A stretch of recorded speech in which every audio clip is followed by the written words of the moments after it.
What's up, Blueprint Church?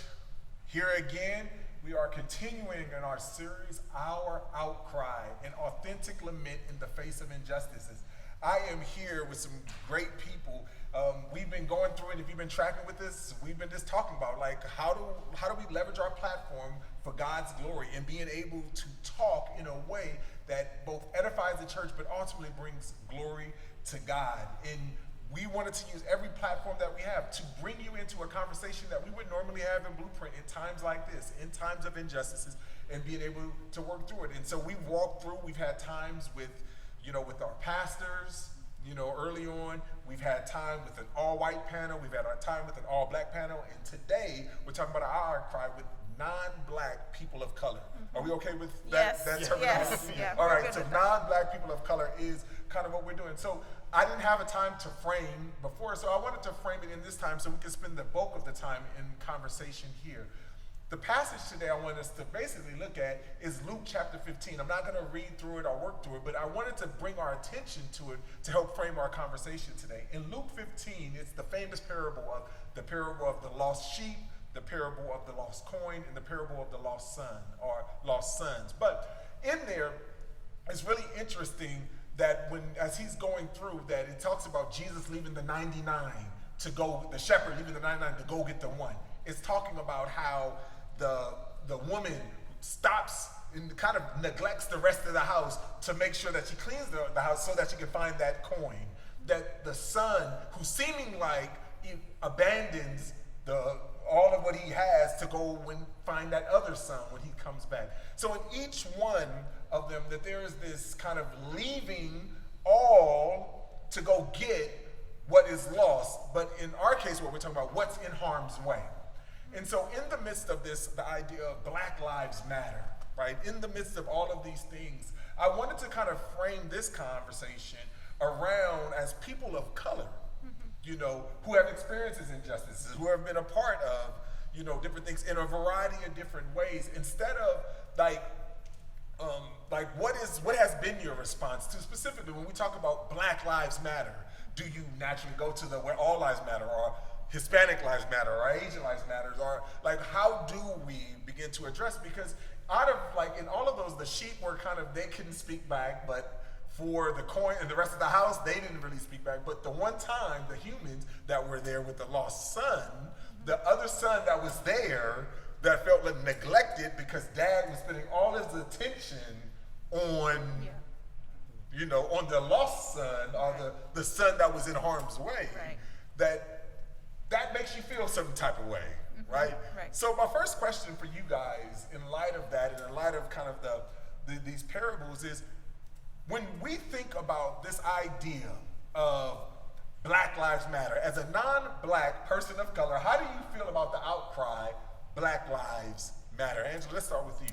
Yeah, I mean, I agree with the whole platform. I think that it's yes, we are for Black lives, but also there are other people of color who have experienced marginalization and injustice. And I think when we're talking about this, the more we fight injustice for Black lives, the more the rest of us will experience justice as a result of that.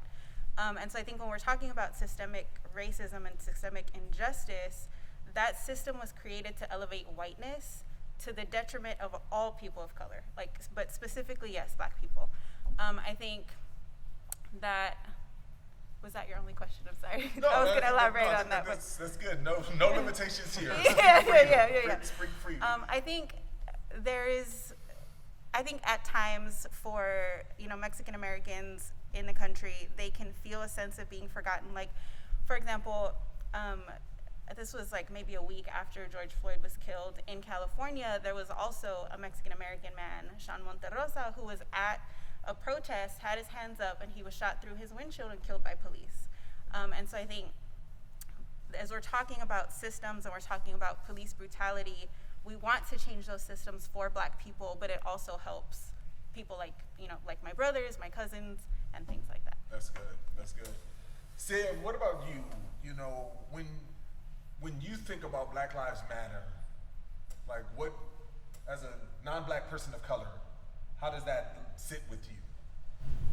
That's a great question. I think, growing up, my parents immigrated from India, and I think very much so, you know, there were definitely in our community, very negative stereotypes that were put on Black people, and I think growing up, maybe if I heard the phrase Black Lives Matter, I would not have responded the same way I'm responding at this moment.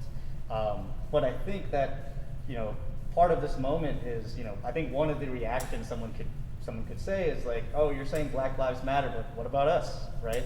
And then, even when it comes from people in the South Asian community, like saying stuff like that, I actually see it as, I don't really see it as any different than somebody else saying all lives matter, right? I think we're just diverting away from the conversation. There's going to be moments where, it's very important for us as South Asians to, talk about injustices put against us. To take a more extreme example, post 9/11, a lot of people in our community, were, being called terrorists, were, getting killed. Many of our Sikh brothers were getting killed because they were wearing turbans, right?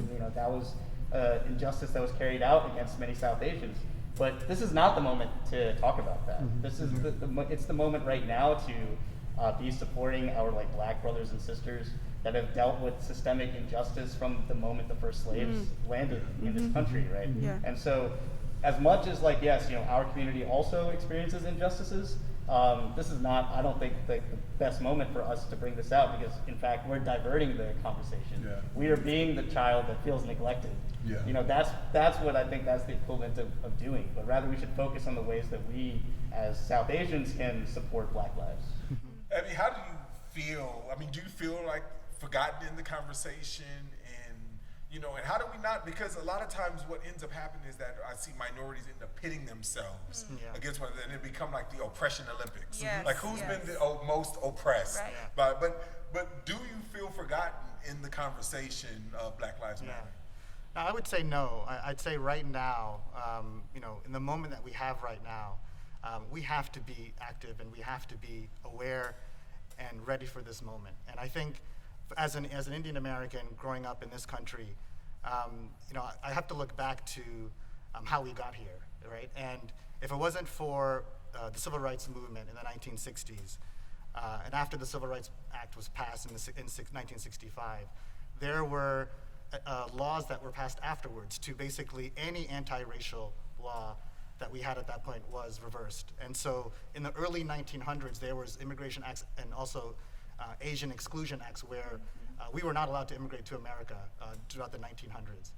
It was focused on, immigration was only focused on Western European countries, and that's why a lot of those groups came over in the 1900s. It wasn't until in the 1960s that we were able to come over.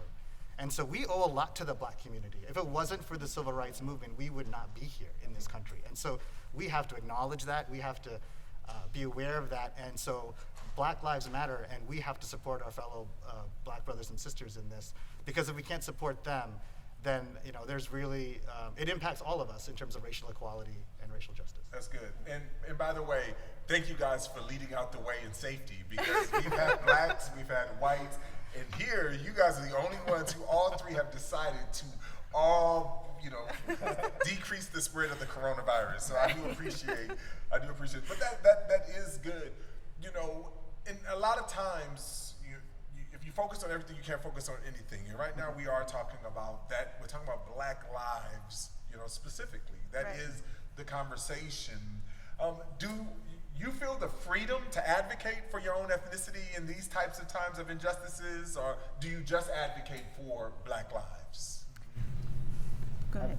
Yeah, I was just going to kind of going off what I said before, at this specific moment, I don't feel it's the moment for, myself to talk about injustices to the Indian American community, right? I think that at this moment in time that we need to be doing everything we can to supporting our Black brothers and sisters. In the future, there'll come a moment where, yes, I'll stand up there and maybe, unfortunately these moments tend to come up because of tragedies, sadly.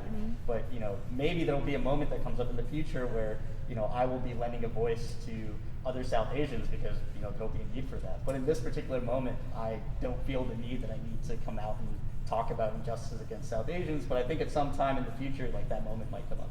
So, and let me just ask you, and again, you don't have to, I'm not trying to make this a divisive statement.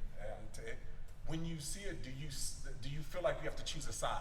Is there a side, or do you even feel like there's sides? I mean, when it comes to this, like there's a side to choose and I gotta choose a side, or how do you approach, these types of situations? Yeah, I don't think it's about choosing a side. I mean, Jesus said, "Be for the widow, the orphan, the immigrant, and the poor." So we don't have to choose one. We can be for all of them by fighting the system, right? And I think, honestly, as I was thinking about coming here today, I'm like, this weekend, like people across the country are celebrating Juneteenth. Like it feels a little selfish for me to come here and talk about like my perspective on things, because I want to focus on the holiday.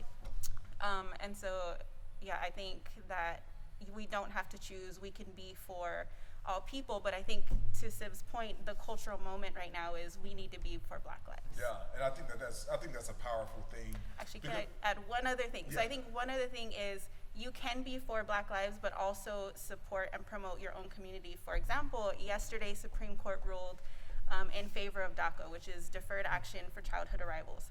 So all these immigrants who came in as children, like they were brought by their parents, they don't have to be deported from from this country that they've known. I celebrated that. I posted about it on my social media. Like friends of mine are celebrating that, and it doesn't take away from Juneteenth. That's good. I think that is good, and I think that is the type of reality that we don't. Again, going back, we don't have to have this oppression Olympics, and we can celebrate because in that what we're talking about is that we're celebrating the Imago Dei in all of us, Yeah. and by being able to create that. And that's kind of what we was talking about in framing, when we see something that is specifically in harm's way, right? Yeah. Like the lost sheep, the lost coin, the lost son. At that moment, there was lostness, Right. that was to a specific people, and they were in harm's way. And then you saw an abandonment, the reckless abandonment of the father, of the shepherd, of the woman to find what was lost, what was in harm's way. And so I don't think it has to be an either or, but it's something that we can embrace fully. Yeah, great answer. So, how have you guys been listening? How have you guys been listening? What have you guys been doing, personally, when it comes to this Black Lives Movement? Yeah, so I think one thing in our Asian community, Asian Americans, we tend to be what they call the model minority. Yeah. And we've heard that term a lot, and it's what it is basically we stay quiet, we keep our heads down, we do our work, we deal with microaggressions and interpersonal racism, but sometimes we kind of chalk it up to that's just the price we pay for being in this country, and we don't really acknowledge it. And then, we tend to then, when it comes to issues like this, like Black Lives Matter, we say, well, it's not my problem, Yeah. but it is our problem, because I don't think it's right that we allow others to share the burden, and we just sit here and be able to succeed in certain ways in this country. So I think it's really important for us to focus on this moment at this time and support our brothers and sisters in understanding. There's a lot to learn, as Siv said earlier. Growing up in this culture, growing up in this country, we were told to kind of emulate the white community, right? And we were told not the Black community, and so we were told to follow those lines. And so along with that comes some prejudices and some racism. And so today what we're doing is, and especially during this time, is we're going, and I'm encouraged about the discussions that we're having, because usually we don't talk, we don't say anything. We're not white, we're not Black, so we don't speak out at all. But I feel like at this moment we are starting to speak up, especially our generation, and talking a lot to the elder generation, because they are very quiet. Yeah. And so a lot of those discussions are happening now, I think, which I is think good. that's a great word, and I love you brought out the idea that we all know about is the model minority, right? And that is a real thing, because even oftentimes when we're having these conversations, it's often talking about black and brown, and referring to Blacks and Latinos, right? In terms of those things, but then there's always the model minorities that have, and it's interesting that what you said was even that you've been taught to emulate white culture and taught to kind of, you didn't say it, but like demonize or, look down, unfortunately, yeah. like whether it be Black and brown culture in a sense. It's like, how do you feel like that plays into just the idea of, like, because to some degree you can align yourself with systemic racism, are systemic injustices. And so, like, by being the model minority, how do you kind of approach or address that? Yeah, that's a great question. I mean, I think, a lot of us, will talk about, how we don't like being called a model minority, but at the same time, we've trafficked in it for a long time. We've said that, our community works really hard. That's why that, people in the Indian American community are like so well off in America, and Black people don't work as hard. And that's like something that's talked about a lot. And I think part of it is actually just like educating on the past. It's very different if your ancestors were brought to this country as slaves versus like my parents who came to America to get an education. Like you already have like a certain advantage in that. And then, to even go beyond that, there's certain privileges of their social status in India that allowed them to come here, right? And I think, when we're having these conversations, we really need to reflect as a South Asian community or as an Indian community about like how we participated in systemic racism. And I think this is one of the ways that we've like taken on the fact that, yeah, we're the model minority, we work hard, we're not like those other people. And, I think it's very hard for a lot of people in the Indian community to hear that, but quite frankly, like that's how Indian Americans have acted towards other minorities in this country. Yeah. And if I don't mind, just one last point about that. Even the model minority, even that term is coined from the civil rights movement. It was white America that told Black America, look at this group of people. Why can't you be like them, right? And it's really sad because what it's done is it's pitted Asian Americans, South Asian Americans, East Asian Americans against the Black community. Instead of finding our commonalities, we've used it to weaponize against each other. So I mean, it's extremely problematic. And we've seen that happen in the history of the United States. I mean, because if you recognize at the very beginning of the United States that there was a revolution that was taking place amongst the poor to raising up, but then when they began to separate Black poor from white poor, so that now they can pit the white poor against the Black poor, because it's a lot more differentiating, distinguishing is very clear. So that kind of oppression, people who are in power with those who are oppressed, making sure that if we can get them fighting against one another, then it's a form of being able to maintain power. And you see that, I mean, especially growing up in California, like you see that oftentimes, so many times, Mexican Americans and Black Americans kind of pitted against one another in so many different ways. I mean, how have you seen kind of that, flesh out in your life? Yeah, I mean, honestly, for me personally, and I think the same would be said of my husband James as well, like our communities, like we grew up in poor brown and Black communities, and so our friends were mixed. And so when I think about, how I've learned and how I've come to where I am now, it all started with history, to your point. Like once I actually learned the true history of the country, that is really when like my journey started to change. And when we decided to homeschool, I know for a lot of, like there's the idea that, Christian families homeschool because they want to shelter their kids. And I think for James and I, it was more, we want to disciple them well, but also we want to teach them the true history of our country.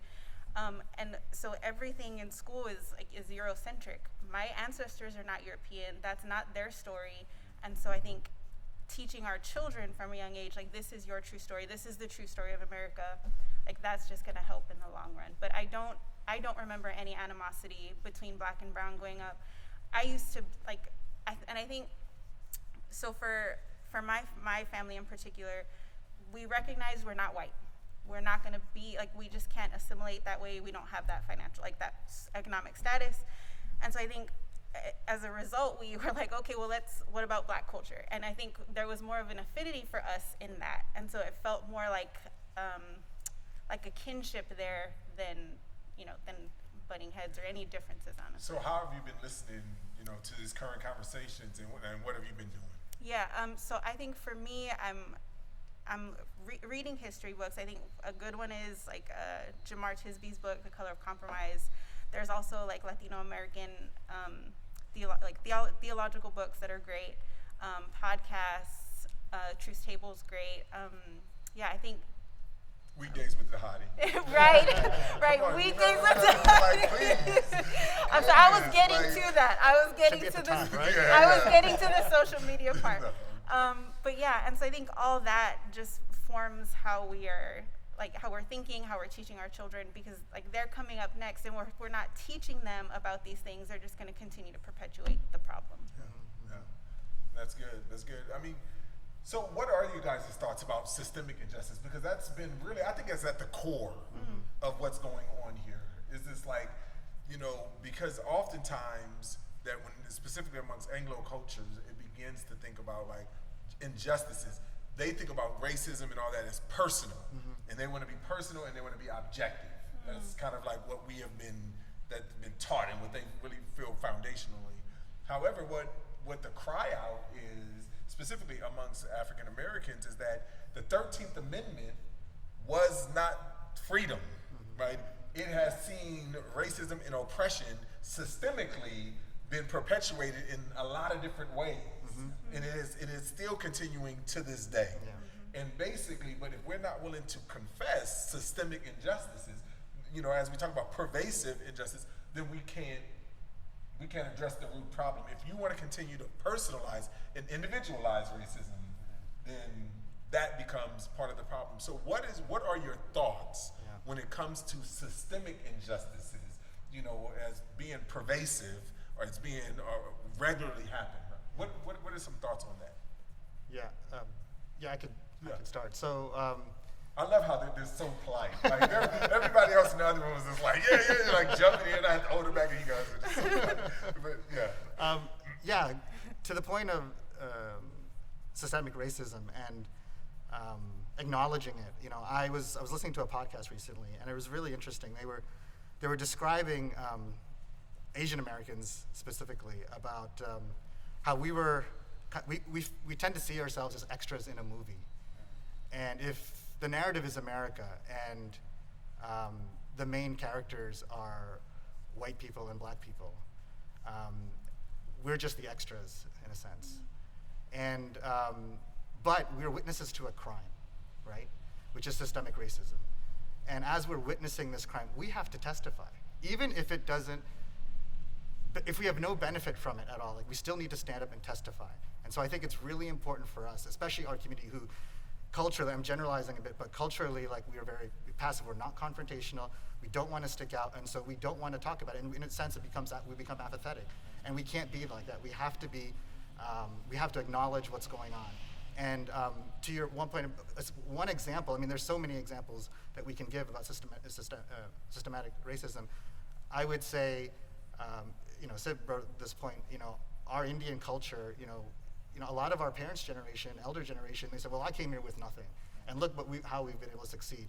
You know, why can't the black community do the same? And it's really a horrible comparison, you know, because of the history that Sid talked about, and then also, when we came to this country, there weren't anti-Indian policies in government and institutions to help, to prevent us from succeeding, right? But there are anti-black policies in place.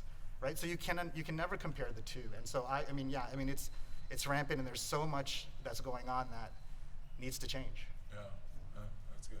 Angela, what about you? Yeah, I think, I mean, I see it, I experienced it as a kid, like in the city that I grew up in, like all black people were relegated this side of the city, all brown people over here, and so, like you recognize that, like your education, like.